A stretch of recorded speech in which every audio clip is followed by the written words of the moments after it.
Alors ce soir, j'ai un joli thème à partager avec vous.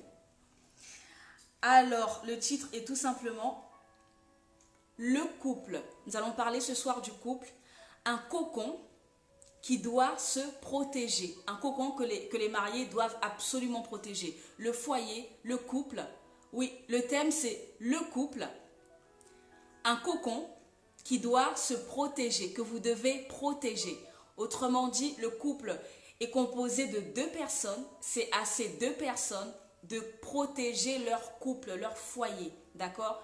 Personne de l'extérieur ne viendra pour protéger le couple composé de ces deux personnes-là, mais c'est à ces deux personnes de tout faire pour protéger leur couple. Alors le thème c'est le couple, un cocon qui doit se protéger. Alors, entrons tout de suite dans le vif du sujet. Voyez-vous, la Bible dit que Dieu a uni l'homme et la femme. Et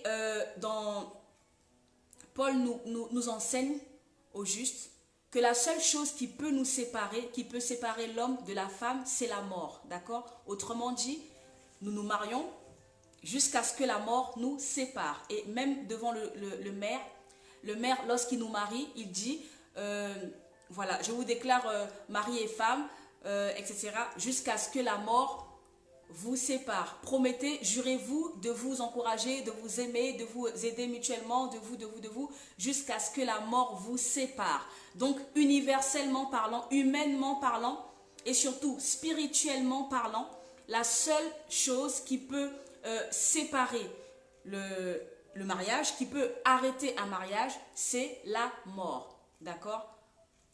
Dans un monde parfait, n'est-ce pas? Et dans la volonté parfaite de Dieu. Ceci étant, nous ne sommes que des êtres humains et nous pouvons remarquer que dans cette société actuelle, il y a autant de divorces dans le monde que dans la communauté chrétienne, au sein des enfants de Dieu qu'au sein du monde, n'est-ce pas? Et le profond regret que j'ai, c'est que j'ai la certitude et j'ai la conviction, en tout cas en mon âme et conscience, je sais et j'ai pu remarquer depuis plus de 10 ans de ministère auprès de mon cher et tendre époux, que je salue d'ailleurs, j'ai pu remarquer que les couples souffrent, ou les couples qui se sont séparés souffrent du manque de connaissances, souffrent du manque du manque de connaissances d'eux-mêmes, que ce soit d'eux-mêmes en tant qu'être humain, mais que ce soit aussi vis-à-vis de l'autre, n'est-ce pas? Donc, résultat, ils sont victimes au sein de leur foyer, ils sont victimes de leur méconnaissance. Donc, c'est là mon regret personnel, d'accord? Vis-à-vis de la communauté chrétienne, c'est là mon regret personnel du fait que je constate qu'il y a beaucoup de séparations, qu'il y a eu beaucoup de foyers qui se sont brisés, qui se sont disloqués, des familles qui se sont complètement déchirées, tout simplement parce que ni l'homme ni la femme n'ont reçu l'enseignement, n'ont reçu une explication, n'ont reçu, comment dirais-je,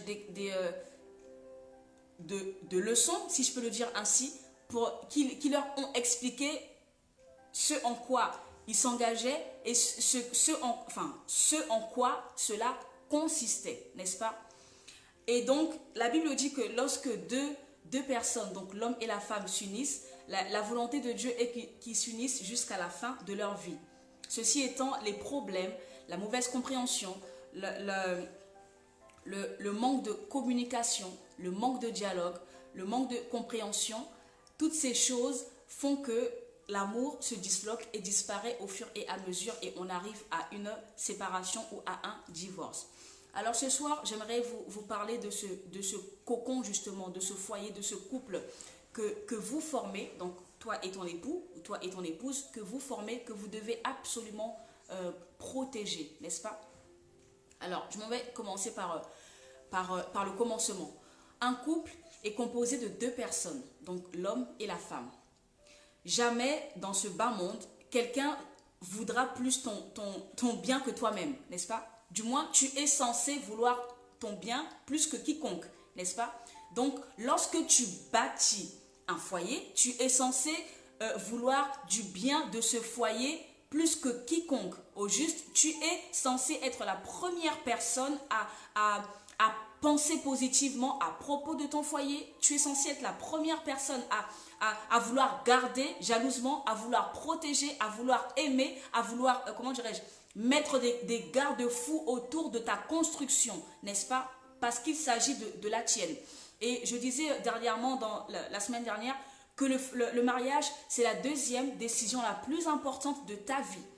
Mis à part le salut, lorsque tu donnes ta vie à Christ, ça c'est la première décision de ta vie, d'accord? Mais ensuite, le mariage, le fait d'accepter, de donner ta main à un homme, et pour l'homme, le fait d'accepter de prendre une femme pour épouse, c'est la deuxième décision la plus importante de votre vie, parce qu'elle conditionne, comment dirais-je, elle donne une direction à votre vie. Donc, s'il est bien fait, du moins, s'il est bâti sur le roc, alors soyez-en sûrs que vous aurez toujours une solution à toutes les situations qui s'opposeront à vous.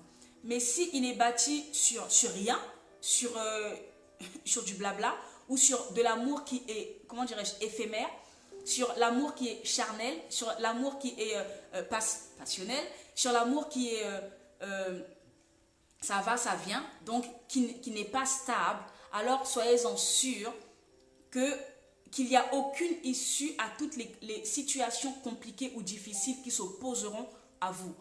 Parce que je pense que vous serez d'accord avec moi que dans le foyer, il y a des cyclones, des tempêtes, des vents, des averses, des pluies.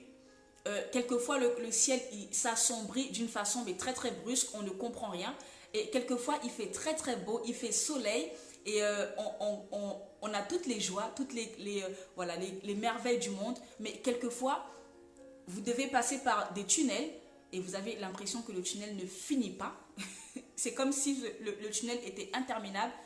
Mais je viens vous dire que tout tunnel a une sortie.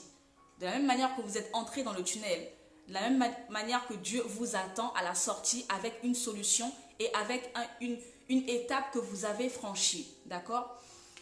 Donc, aussi longtemps que nous serons sur la terre, aussi longtemps nous aurons des difficultés à traverser, des épreuves à surmonter, des situations à vaincre, des situations à dépasser, à surpasser, des situations à contrôler.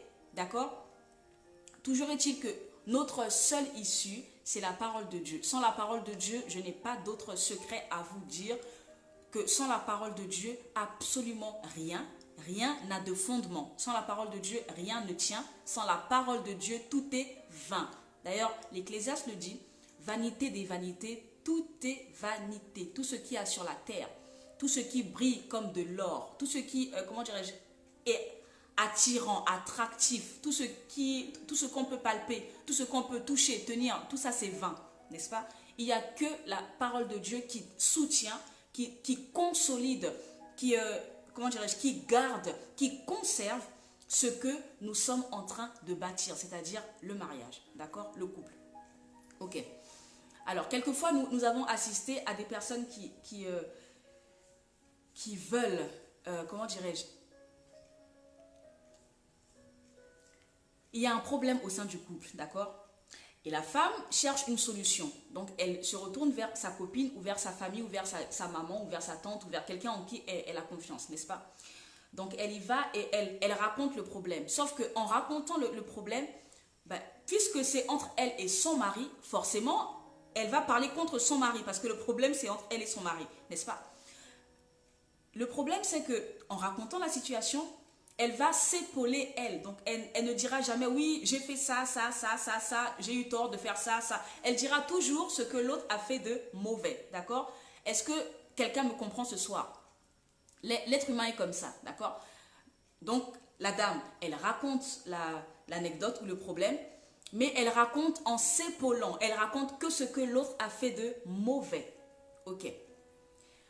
Il se trouve que la copine ou la tante ou la sœur veut votre bien à vous. Parce que vous êtes la sœur, parce que vous êtes la fille, parce que vous êtes la nièce. Donc, elle vous veut du bien à vous.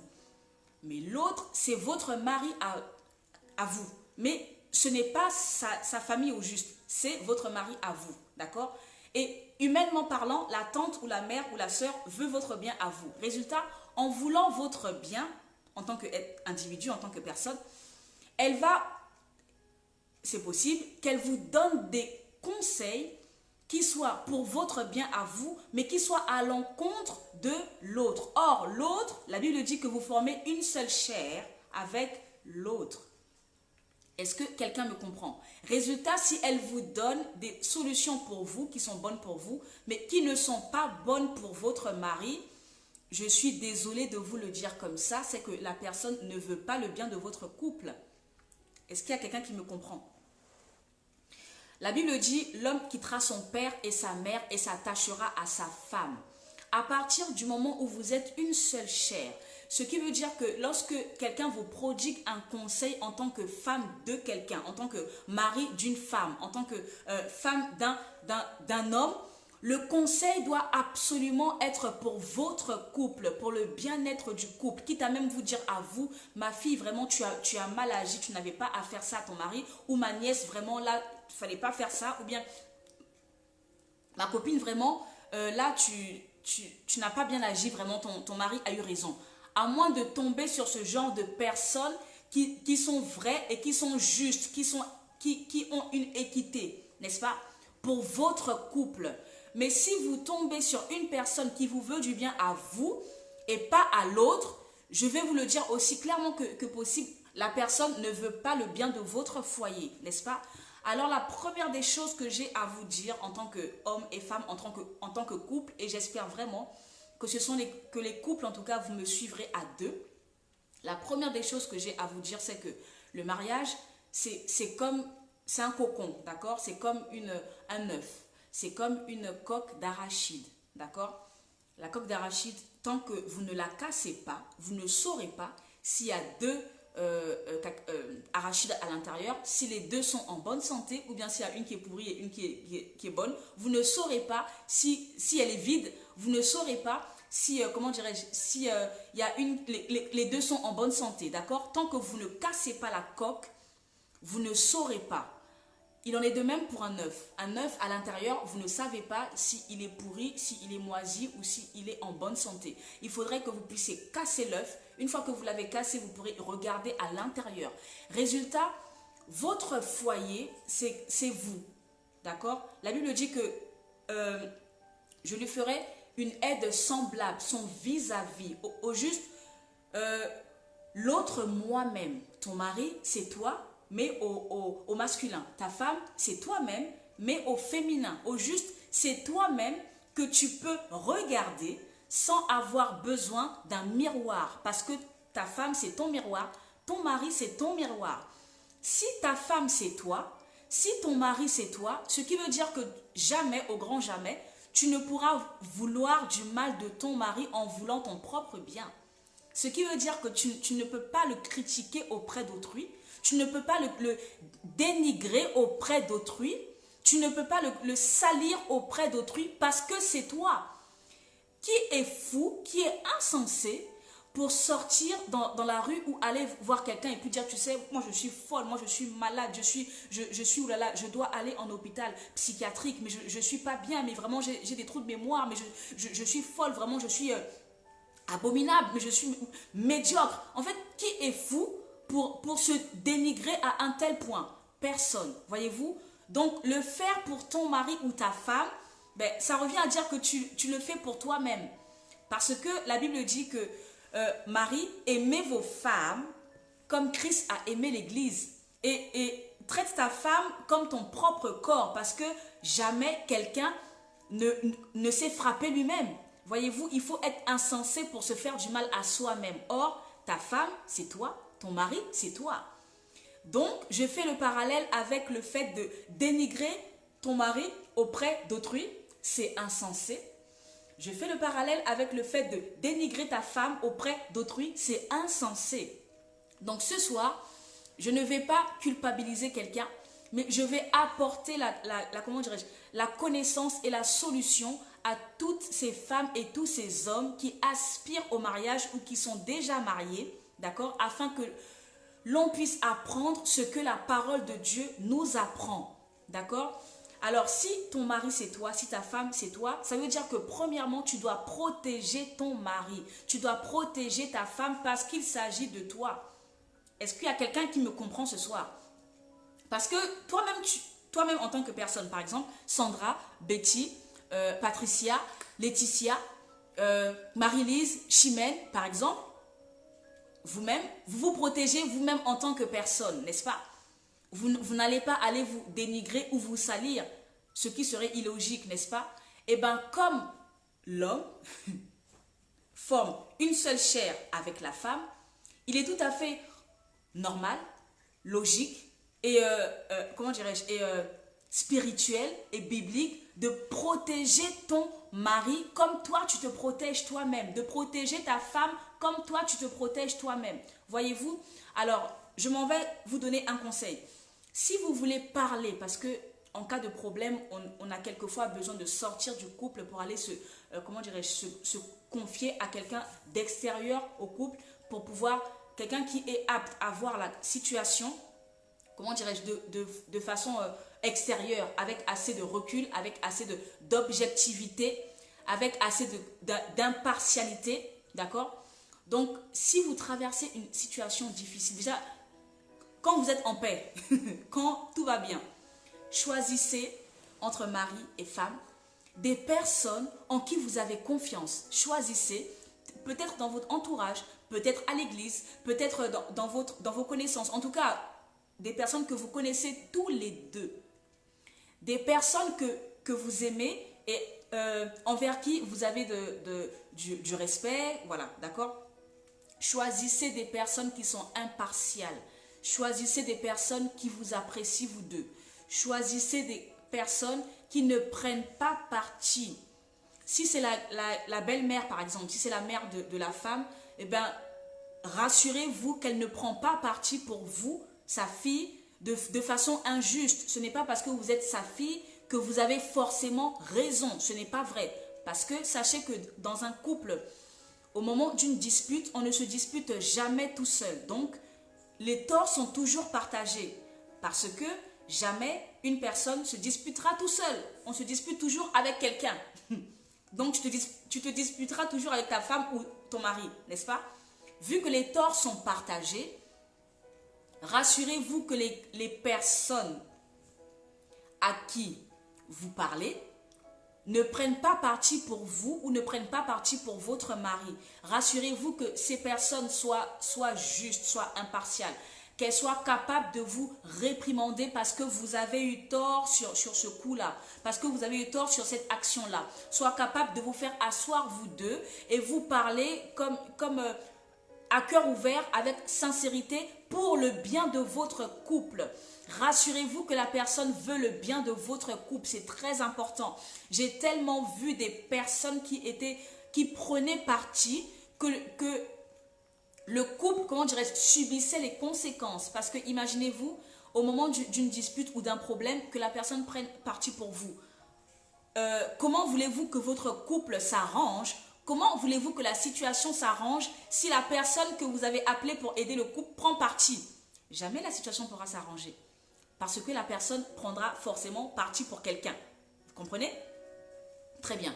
Donc, premièrement, à deux, monsieur et madame, choisissez des personnes de préférence, vraiment de très grande préférence, des personnes qui connaissent le Seigneur, qui connaissent la parole de Dieu, qui connaissent les fondamentaux de la parole de Dieu et qui vous parleront de la parole de Dieu et non de leurs expériences ou de jeux. Enfin, voilà.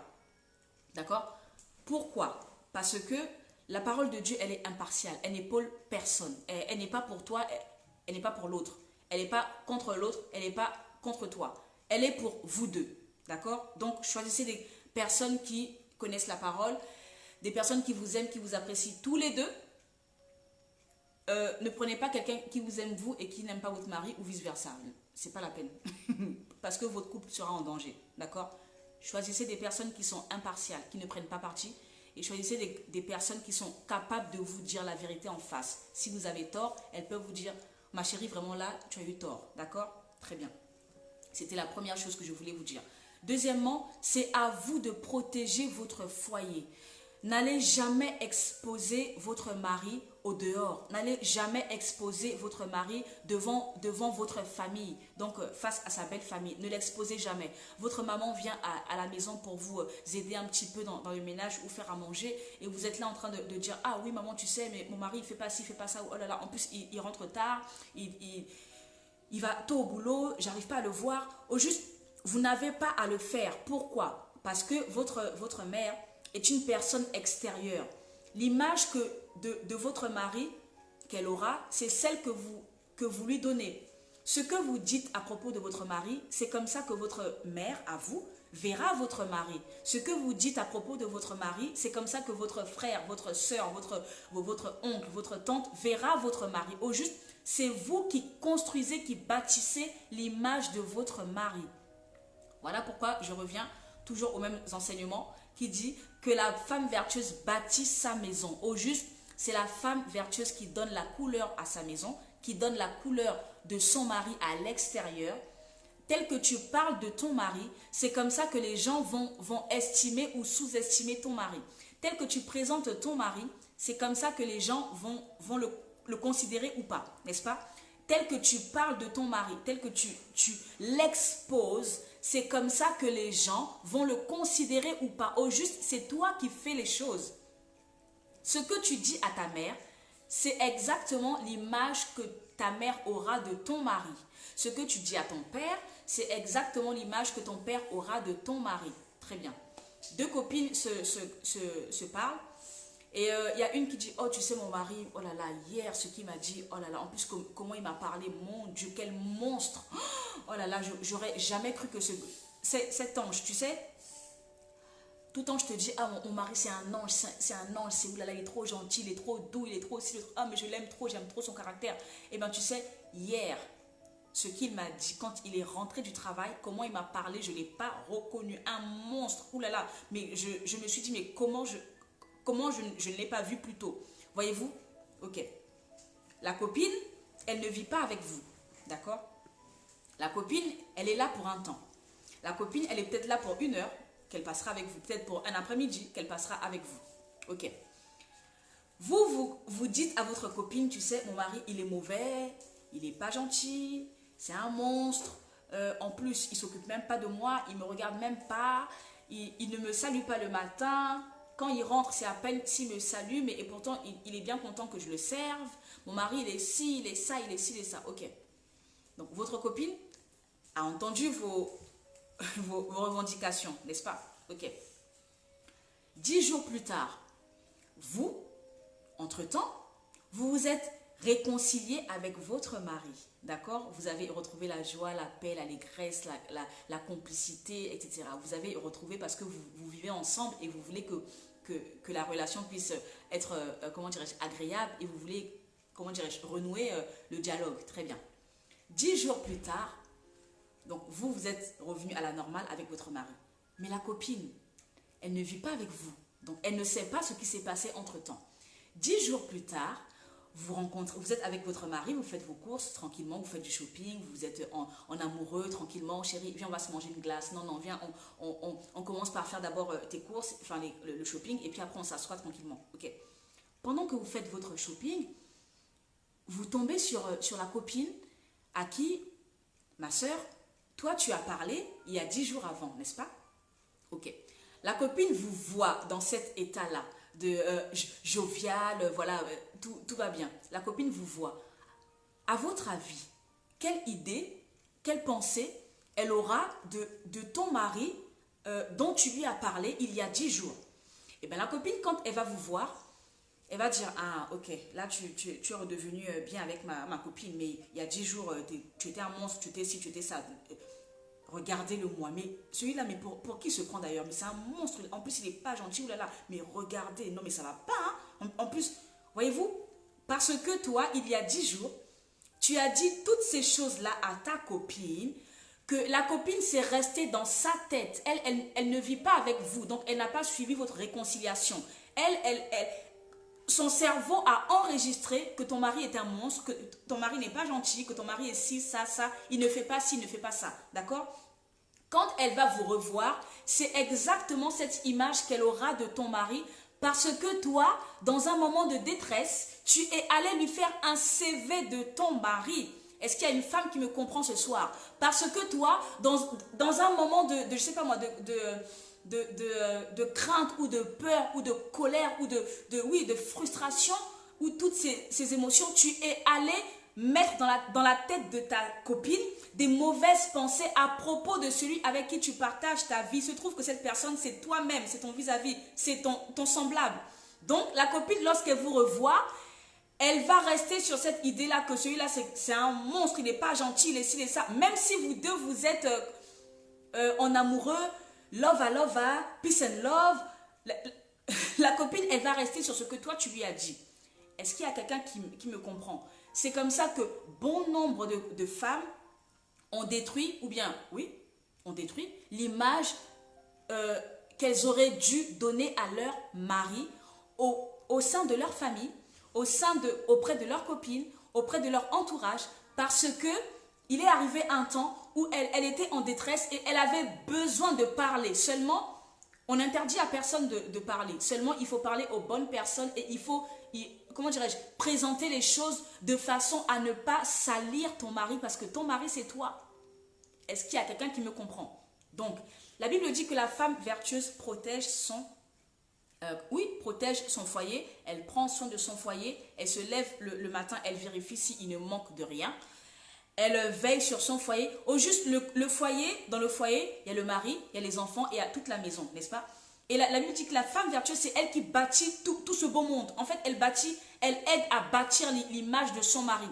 Je m'en vais vous dire que vous savez, lorsqu'on dit que, il y a quelques années auparavant, il y a un dicton qui dit que derrière un grand homme, il y a une grande femme, n'est-ce pas?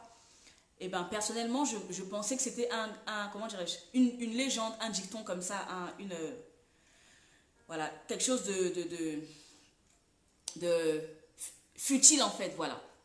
Mais il se trouve qu'au fur et à mesure que la vie avance, au fur et à mesure que la vie avance, ben, je me rends compte effectivement que la femme a une très grande importance dans la vie de son mari.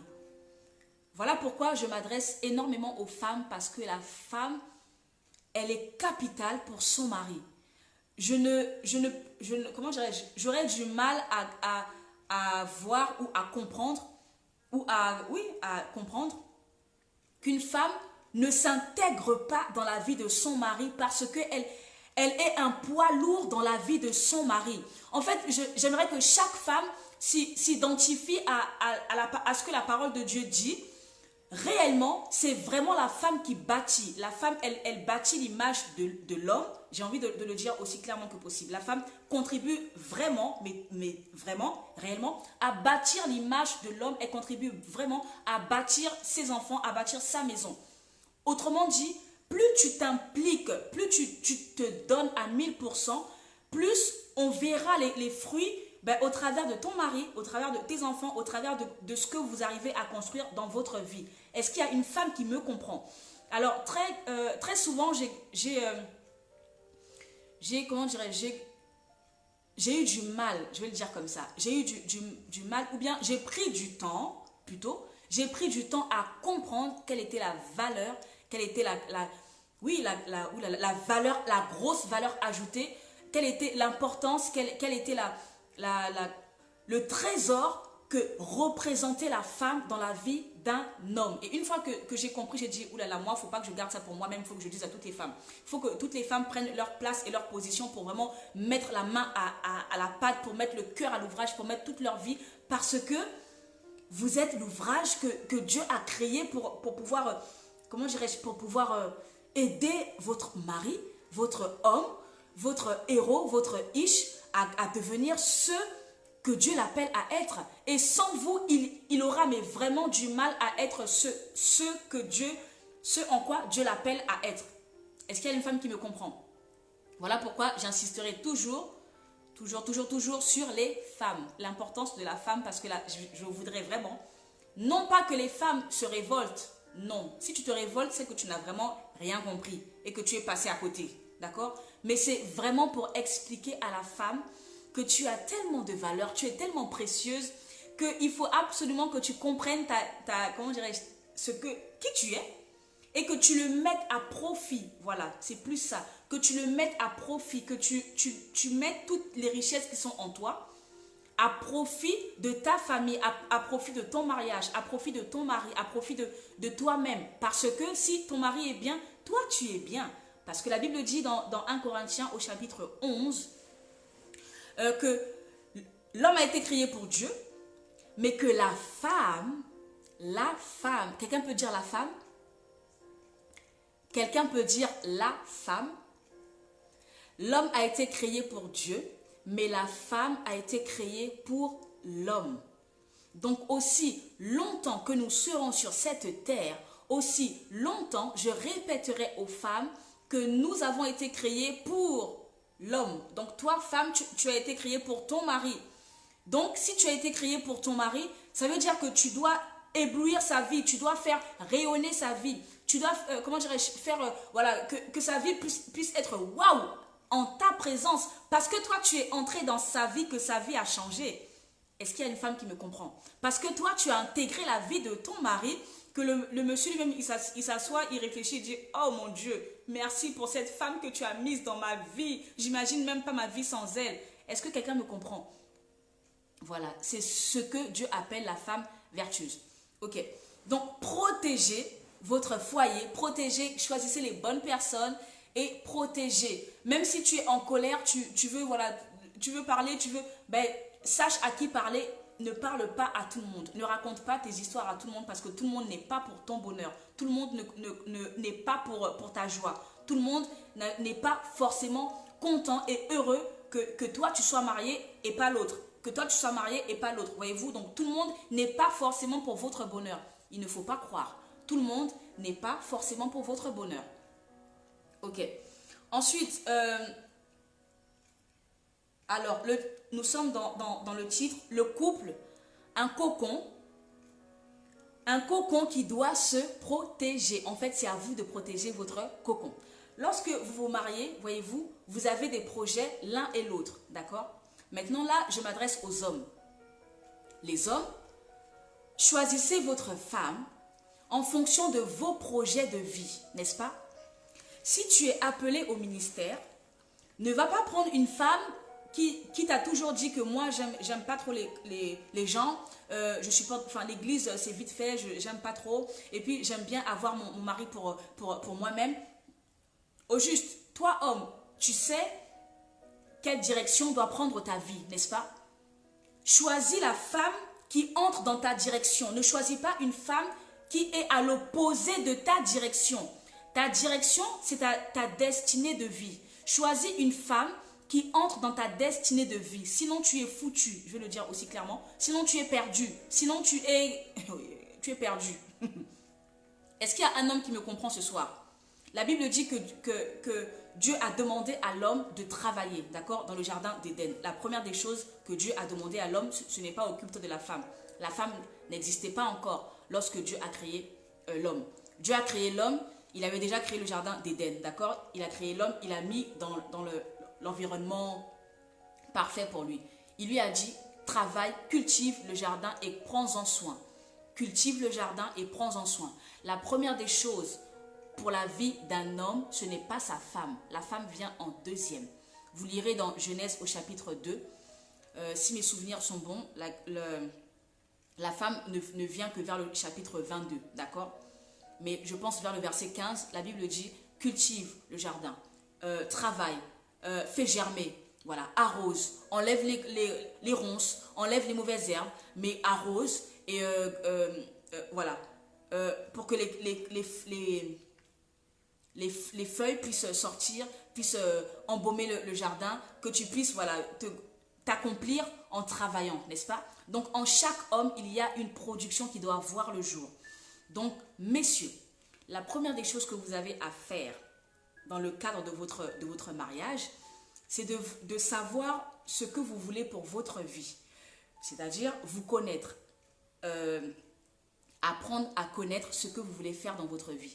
En fonction de ce que vous voudrez faire dans votre vie, vous choisirez votre épouse. Voyez-vous, j'ai vu tant de destinées détruites parce que, comment dirais-je, l'homme n'a pas choisi la bonne épouse. Il a choisi une épouse, certes, mais ce n'était pas la bonne parce que cette épouse l'a éloignée de sa destinée. Nous avons également vu comment dirais-je, oui, bon, après, moi je parle vraiment dans l'œuvre de Dieu parce que c'est ce que je maîtrise le mieux, mais cela est valable dans tous les autres domaines, n'est-ce pas? Dans tous les autres domaines. Choisis mon frère, monsieur, la femme, si vous n'êtes pas encore marié, n'est-ce pas? Je parle à ceux qui ne sont pas encore mariés, ceux qui aspirent. Choisis la femme qui va t'accompagner dans ce que tu as à faire sur la terre. Choisis la femme qui va t'élever, qui va t'encourager. Choisis la femme qui va ressortir le meilleur de toi dans ce que tu as à faire. Et savez-vous que chaque personne a des dons et des talents. Choisis la femme qui va ressortir en toi les talents que Dieu a mis, les dons que Dieu a mis. Ne choisis pas la femme qui va éteindre tes dons ou tes talents. Ne choisis pas la femme qui va t'éteindre où tu ne te retrouveras même plus, tu ne te reconnaîtras même plus. D'accord? Ok, maintenant je m'adresse aux femmes. Les femmes, mes sœurs. Nous parlons de mariage. Le mariage, c'est un cocon que vous devez protéger, n'est-ce pas? La Bible dit que la femme a été créée pour l'homme. Maintenant, je vais parler aux femmes. Tu intègres la vie d'un homme, n'est-ce pas? Tu es, au juste, lorsque Dieu a créé la femme, Dieu voulait que la femme vienne embellir. Dieu voulait que la femme vienne au secours de la solitude de l'homme. Dieu voulait que la femme vienne pour égayer l'homme parce que l'homme était trop triste de voir les animaux en couple, en famille et que lui, il était tout seul. Il ne pouvait parler à personne à part Dieu. Il pouvait communiquer avec personne à part Dieu. Il pouvait, comment dirais-je, rigoler, plaisanter, être en complicité avec personne à part Dieu. Il pouvait être, voilà, tout seul. Donc, la femme est venue au secours de sa solitude. La femme est venue au secours de son manque de communication. Avec la femme, il pouvait communiquer, il pouvait partager, il pouvait échanger, il pouvait, comment dirais-je, oui, ce qu'il avait dans la tête, ben, il pouvait le partager à la femme, d'accord? Il pouvait sourire, il pouvait rire aux éclats, il pouvait se projeter avec la femme. Donc la femme est venue dans la vie de l'homme pour le sortir de la solitude et pour égayer sa vie, pour l'aider à accomplir tous les deux leur projet, n'est-ce pas? Pour l'aider à ressortir le meilleur de lui-même, d'accord? Parce que la femme, c'est son vis-à-vis, elle est capable de voir ce que l'homme ne voit pas. D'ailleurs, une femme voit les coins, zéro coin, que l'homme ne voit pas. Une femme a comment dirais-je, une intuition que l'homme n'a pas. Une femme est là pour recadrer quelquefois, pour dire là chérie, on est parti un peu trop loin, ou bien là c'est bon, là c'est pas bon, là tu aurais dû faire comme ci, comme ça. Vous voyez, une femme voit tous les angles morts que l'homme ne voit pas, et elle est là pour le comment dirais-je, pour le rappeler à l'ordre. Elle est là pour le rappeler dans ce qu'il a à faire, s'il s'est peut-être égaré, ou bien s'il s'est peut-être laissé aller. La femme, elle est là pour le ramener dans le droit chemin. Une femme, elle est là pour ça, d'accord? Donc, à toutes les femmes qui m'écoutent ce soir, je m'en vais vous dire que vous devez absolument intégrer la vie de l'homme. Au juste, tu es là pour l'homme et sa vie, n'est-ce pas? Ok. Je ne parle pas que tu dois t'oublier toi, que tu dois t'éteindre, que tu ne dois plus exister, que tu ne dois plus avoir de projet. Je n'ai pas dit ça. Tes projets et toi-même font partie de ce dont je parle, d'accord?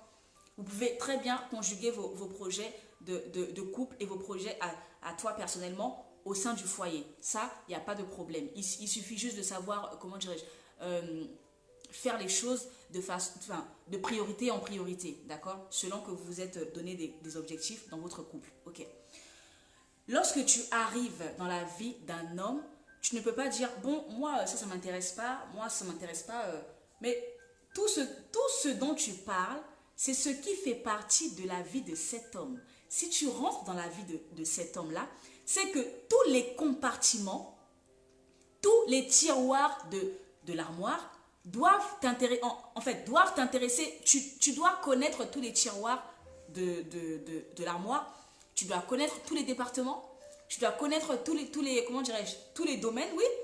En fait, tu dois t'intéresser à la vie de l'homme.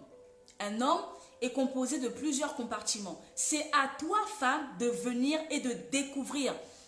Un homme ne parle pas forcément beaucoup comme nous les femmes, du moins. Un homme n'a pas la facilité de beaucoup parler ou de beaucoup s'exprimer comme nous les femmes, n'est-ce pas?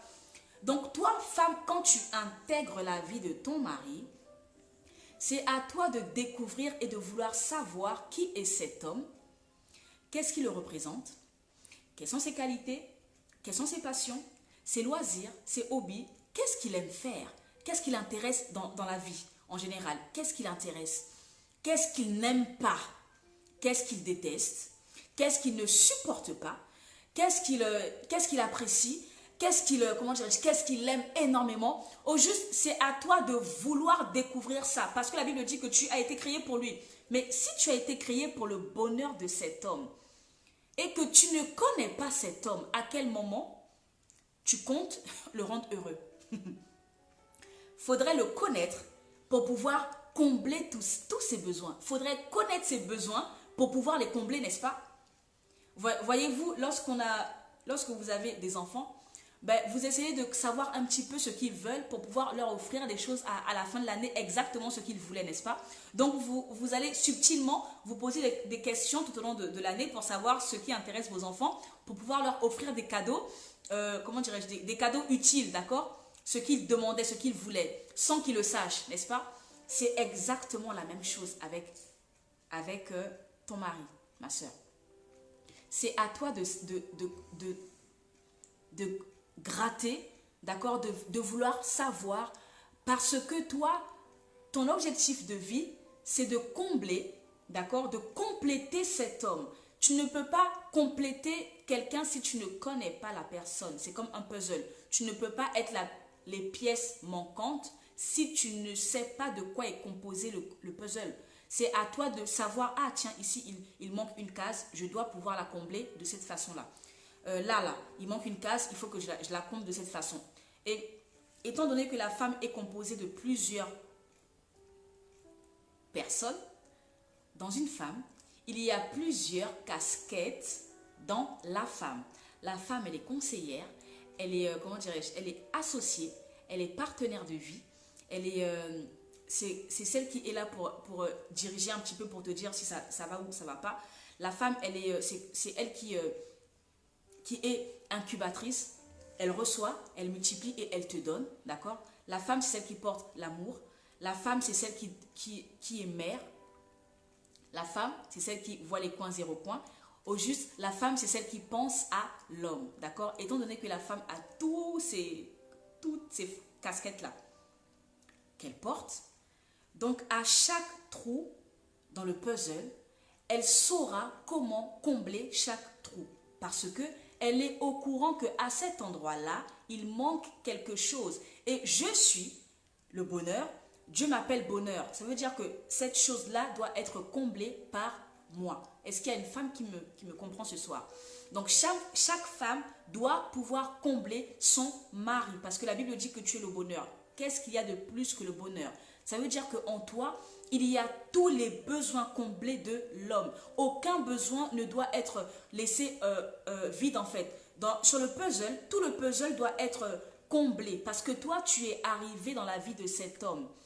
Est-ce qu'il y a quelqu'un qui me comprend? Voilà pourquoi, lorsque tu arrives, c'est à toi en fait de savoir et de découvrir, parce que tu as comment dirais-je, tu es missionné, tu es commissionné. Au juste, lorsque Dieu t'a créé, ben Dieu t'a créé pour ces missions-là. Dieu t'a créé pour ces objectifs-là. Dieu t'a créé pour ça, pour ces buts-là. Dieu t'a créé pour ces raisons-là. Donc, lorsque tu arrives, il faut que tu découvres les raisons pour lesquelles Dieu t'a créé. Voyez-vous? Sinon, si tu ne le fais pas, tu auras l'impression d'être quiconque dans la vie de cet homme-là. Alors que tu n'es pas quiconque, tu es tout sauf quiconque. Alors, je répète, la femme est trop importante dans la vie de son mari, dans la vie de l'homme. Mais si tu ne sais pas les trésors qui se cachent en toi, tu auras l'impression que tu es dans la vie de cet homme, mais sans plus, quoi. C'est, voilà. Non, c'est avec plus, avec un gros plus même. C'est avec un gros plus que chaque femme est dans la vie de son mari. Voilà pourquoi je reviens sur les hommes, puisque nous sommes en train de parler du couple, d'accord? Donc je m'adresse aussi bien aux hommes qu'aux femmes. Je reviens sur les hommes. Lorsque tu épouses une femme, tu prends une femme pour épouse. Toi, tu sais quels sont tes projets de vie. Tu sais ce que tu veux, tu sais où tu veux aller, tu sais ce que tu veux créer, ce que tu veux faire, ce que tu veux fonder, tu sais ce que tu veux faire, n'est-ce pas? Lorsque la femme arrive dans ta vie, il ne s'agit pas, bien que la femme a été créée pour toi, n'est-ce pas? Mais il ne s'agit pas de lui dire, tu sais, moi, voilà, j'ai ça à faire, ça, tu veux pas, c'est pareil. Voyez-vous? Si quelqu'un vient à vous et vous dit, et voilà, viens m'aider un peu, non, viens, ramasse-moi ça, prends-moi ça, alors, ramasse-moi ces livres-là, ensuite, tu les déposes là, tu fais ça. Vite, tu n'as pas le choix, fais ce que je te demande de faire. Peut-être que vous allez le faire, mais vous allez être frustré. Peut-être que vous êtes obligé de le faire. Vous allez le faire, mais vous aurez comme des boules ici parce que on vous a présenté quelque chose, on vous a demandé quelque chose d'une mauvaise manière, d'une manière qui vous a frustré. D'accord?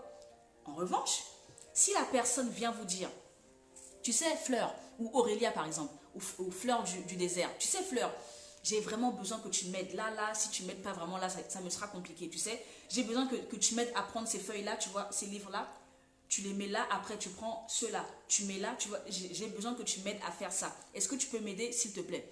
Voyez-vous, que Aurélia ou que Fleur le veuille ou pas, elle sera honorée de le faire parce que la manière de demander a fait plaisir et la manière de demander lui a fait comprendre qu'elle est utile pour cette tâche-là. Voyez-vous, messieurs, lorsque vous prenez pour épouse une femme, une jeune femme qui devient votre belle et tendre épouse, il est de votre responsabilité de lui faire comprendre vos attentes de vie, de lui faire comprendre vos objectifs de vie, de lui faire comprendre ce que vous souhaitez faire dans la vie. Mais de la bonne manière, non pas moi je veux faire ça, tu m'aides parce que tu es obligé, tu n'as pas le choix. Non pas comme ça, parce que même si elle le fait, elle sera frustrée. Quelqu'un qui est frustré ne donne pas le meilleur de lui-même. D'accord? Vous devez le faire en faisant comprendre à votre épouse que vous avez besoin d'elle. Effectivement, la Bible dit que Dieu a créé la femme pour l'homme. Ça veut dire que l'homme a, non seulement il a envie de sa femme, mais en plus il a besoin. Le besoin, c'est vital. Donc, vous devez faire comprendre à votre épouse que vous avez besoin d'elle, qu'avec elle, vous serez plus fort, qu'avec elle, vous serez plus grand, plus que vainqueur. Avec elle, vous allez y arriver. Vous avez besoin de son soutien, de son coup de main, de son aide, de sa présence, simplement qu'elle soit là à vos côtés. Vous en avez besoin. De cette façon-là, votre épouse sera honorée, elle sera ravie, elle sera, comment dirais-je, elle sera, oui, honorée. Au juste, elle se sentira privilégiée d'être à vos côtés. Elle se sentira privilégiée d'être votre épouse. Elle se sentira privilégiée de vous aider. Elle se sentira privilégiée de mettre toute sa connaissance, tout son savoir, tout son bonheur à votre service parce que, bien que ce soit son rôle, mais elle, comment dirais-je, elle y apporte tout son cœur à l'ouvrage. Résultat, vous êtes gagnant de A à Z. Voyez-vous?